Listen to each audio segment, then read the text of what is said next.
ఒక క్షణం ఊహించండి. ఒక విషం. అది తాగితే దేవతలే కాదు, బ్రహ్మాండమే నాశనం అవుతుంది.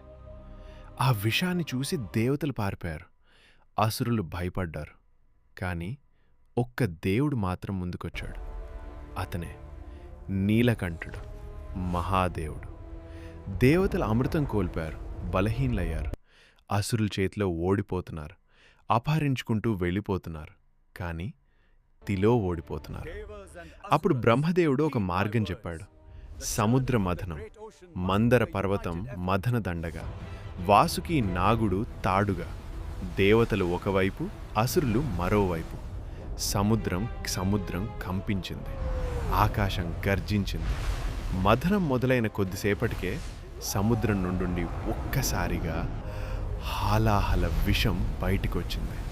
ఆ విషం ఆవిరితోనే చెట్లు కాలిపోయాయి, జంతువులు కుప్పకూలాయి, లోకాలు కూలిపోతున్నాయి. దేవతలు భయంతో వణికిపోయారు. బ్రహ్మదేవుడు కూడా మౌనంగా నిలబడ్డాడు. చివరికి దేవతలందరూ కైలాసానికి పరిగెత్తారు.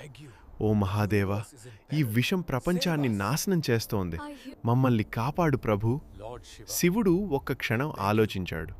తన కోసం కాదు, తన భక్తుల కోసం కాదు, మొత్తం సృష్టి కోసం. శివుడు ఆ విషాన్ని చేతిలోకి తీసుకున్నాడు. దేవతలు అరిచారు, వద్దు ప్రభూ. కానీ శివుడు చిరునవ్వుతో అన్నాడు, ప్రపంచం బతకాలి. ఆ విషాన్ని తాగేశాడు. అది కడుపులోకి వెళ్ళలేదు.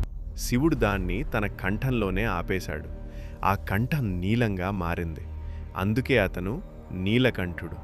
అప్పుడే పార్వతీదేవి పరిగెత్తి వచ్చి శివుడి కంఠాన్ని తన చేతులతో పట్టుకుంది.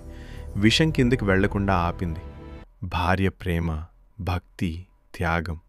అందుకే శివుడు సంపూర్ణుడు. ఈ కథ మనకేం చెప్తుంది? సమస్యలు వచ్చినప్పుడు పారిపోవద్దు.